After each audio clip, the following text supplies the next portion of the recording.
Cantares, um livro sobre sexo, erotismo, entre um casal que se ama e se deseja, ou seria uma figura de linguagem para descrever o relacionamento de amor entre Cristo e a Igreja?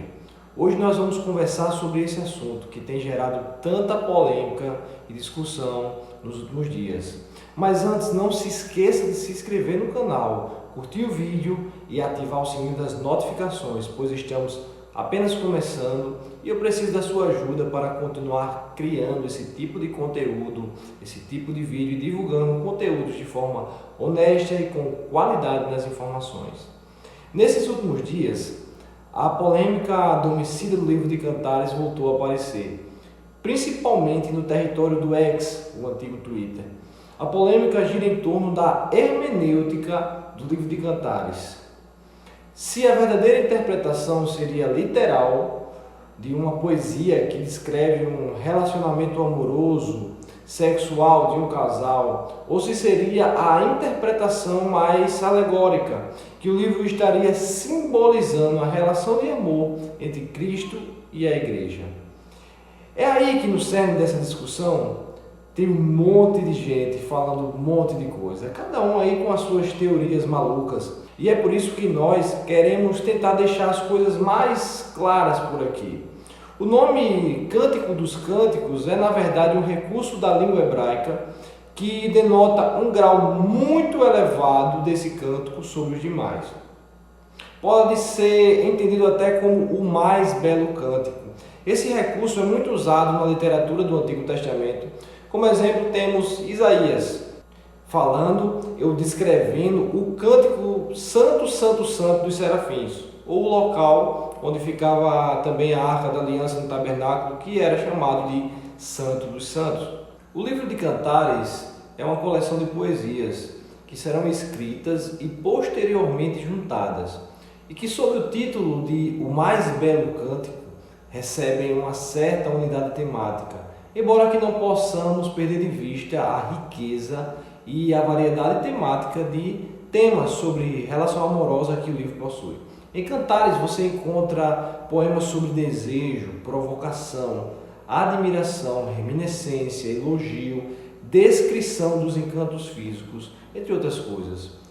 Uma coisa que os historiadores afirmam é a semelhança desses poemas com os poemas de amor encontrados no Egito Antigo, que inclusive utilizam algumas palavras idênticas para se dirigir a determinados personagens. Por exemplo, em ambas as literaturas se utiliza a palavra irmã para se dirigir à mulher. Já com relação à data que o livro foi escrito, alguns estudiosos irão datá-lo do período do reinado de Salomão, aproximadamente século X a.C.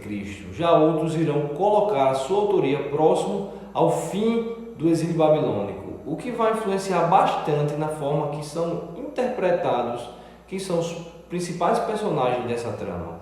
Se seria o próprio Salomão e a Sulamita, ou como outros colocam, uma mulher, um homem e as filhas de Jerusalém, sendo essa mulher o personagem principal e o homem aparecendo horas como rei, horas como pastor, que segundo os historiadores era algo comum na literatura ficcional daquela época.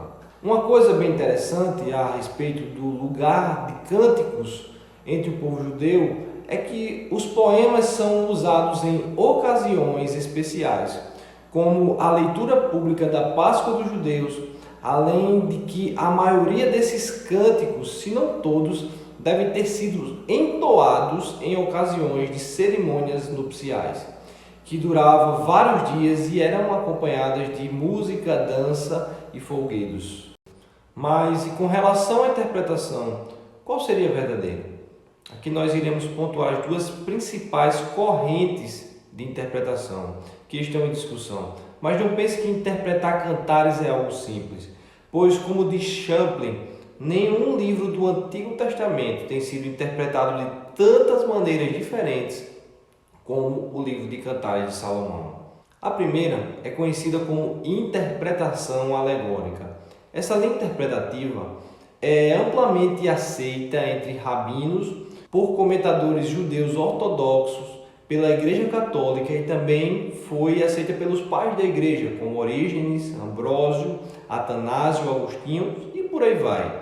E para esse grupo é justamente o fato do livro ser de interpretação alegórica que resolvia aquela querela a respeito da sua aceitação no cânon divino. Nesse caso, tanto a sinagoga quanto a igreja concordam com a interpretação religiosa de Cantares. Essa interpretação remonta aos primórdios do judaísmo, sendo posteriormente adaptada pelos cristãos, tendo a igreja passado a ser a noiva. Esses argumentos são embasados em textos do Novo Testamento como João 3:29, Efésios 5:22 ao 23 e Apocalipse 18:23. Esses textos lançam luz sobre o texto de Cantares, a que se refere ao amor do Senhor pelo seu povo. E sendo ainda mais específico no caso dos cristãos, o amor de Cristo pela igreja.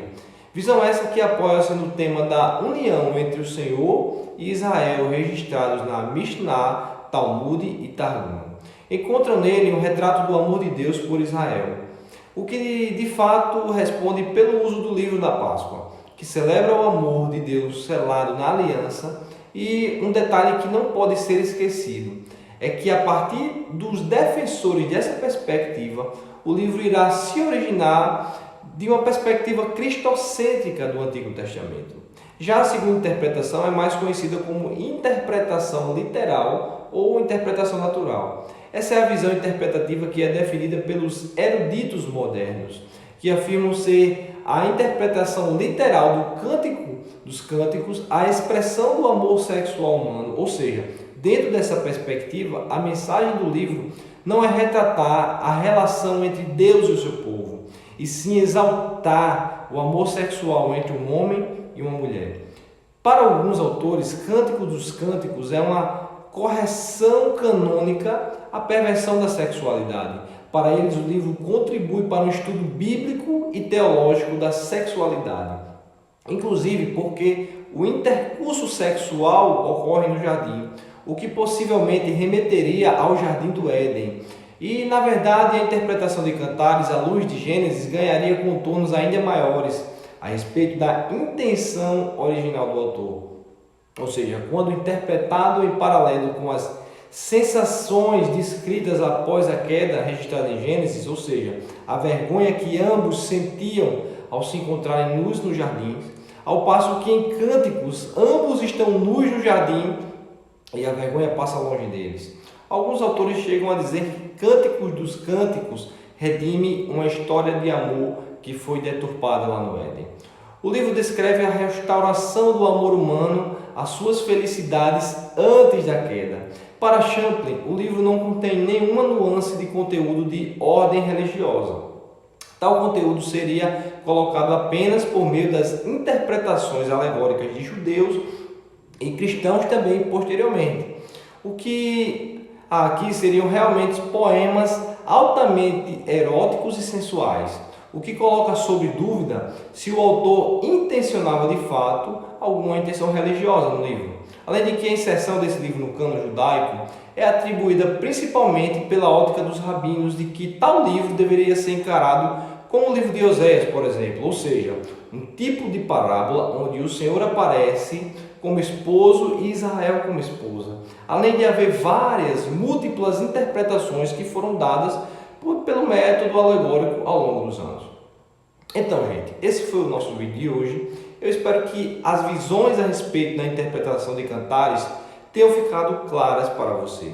Eu vou deixar aqui embaixo o link dos livros que eu usei para construir o estudo desse vídeo e também de outros livros para que tu possa ajudar a estudar melhor esse tema e chegar às suas próprias conclusões, estudando sozinho, fazendo suas interpretações e também assistindo esse vídeo. Muito obrigado pela sua atenção e um grande abraço.